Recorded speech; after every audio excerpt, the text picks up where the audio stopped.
বিশ্ববাসীকে আমি জানাই দিতে চাই, আমি আল্লাহ যখন ইচ্ছা তখন করতে পারি, যা ইচ্ছা তাই করতে পারি।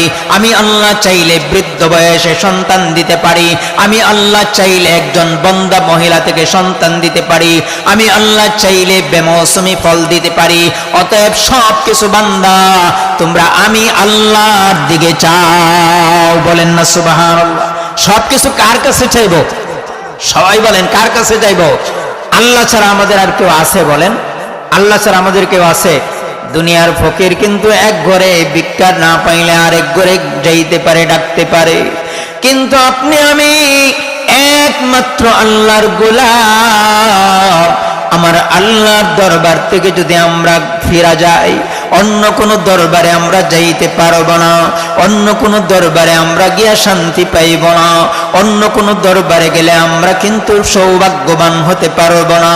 আমরা যতদিন আমাদের স্রষ্টার কাছে থাকবো, যতদিন আপনি আমি আপনার আমার রবের কাছে চাইব, যতদিন আমরা আল্লাহর কাছে চাইব, আল্লাহর দরবারে কান্নাকাটি করব, আল্লাহর রহমত আপনার আমার উপরে ততদিন নাজিল হইতে থাকবে, বলেন না সুবহানাল্লাহ।